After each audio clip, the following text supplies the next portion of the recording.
দক্ষিণ ক্যালিফোর্নিয়ার Edwards air force ঘাঁটি থেকে উড্ডয়নের পরপরই মার্কিন বিমান বাহিনীর একটি B-52 বোমারু বিমান বিধ্বস্ত হয়ে বোয়িংয়ের 2 কর্মীসহ 8 জন নিহত হয়েছেন। বিবিসি লিখেছে, স্থানীয় সময় সোমবার 11টা 20 মিনিটে নিয়মিত পরীক্ষামূলক মিশনে থাকাকালে বিমানটি দুর্ঘটনার কবলে পড়ে।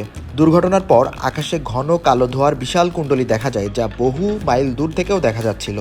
বিমান বাহিনীর কর্নেল জেমস হেইস বলেন, আজ এডওয়ার্ডস এয়ারফোর্স ঘাঁটিতে একটি ভয়াবহ ট্র্যাজেডি ঘটেছে এবং আমরা 8 জন মহান আমেরিকানকে হারিয়েছি। নিহতরা সামরিক সদস্য, বেসামরিক কর্মী এবং সরকারি ঠিকাদারদের সমন্বয়ে গঠিত একটি দলের সদস্য বলে জানান তিনি। এর আগে ঘাঁটি কর্তৃপক্ষ বলেছিল, প্রাথমিক তথ্য অনুযায়ী এই দুর্ঘটনায় কারো বেঁচে থাকার কোনো সম্ভাবনা নেই।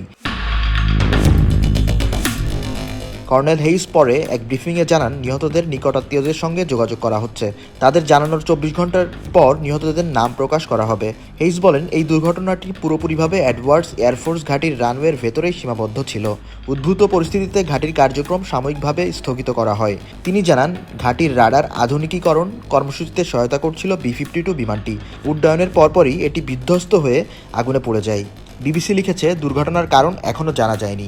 তদন্ত শেষ হতে 30 দিন পর্যন্ত সময় লাগতে পারে। তবে বিস্তারিত অনুসন্ধানের জন্য তদন্তে 6 মাসেরও বেশি সময় দরকার হতে পারে জানিয়েছেন কর্নেল হেইস।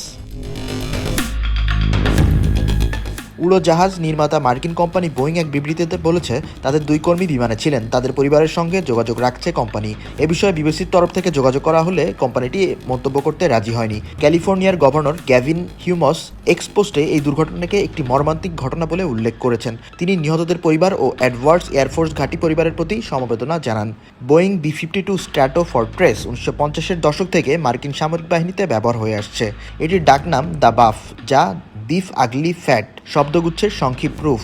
B-52 একটি দূরপাল্লার কৌশলগত বোমারু বিমান, যা ইরানের বিরুদ্ধে যুক্তরাষ্ট্র ও ইসরায়েল সাম্প্রতিক যুদ্ধেও ব্যবহার করেছে।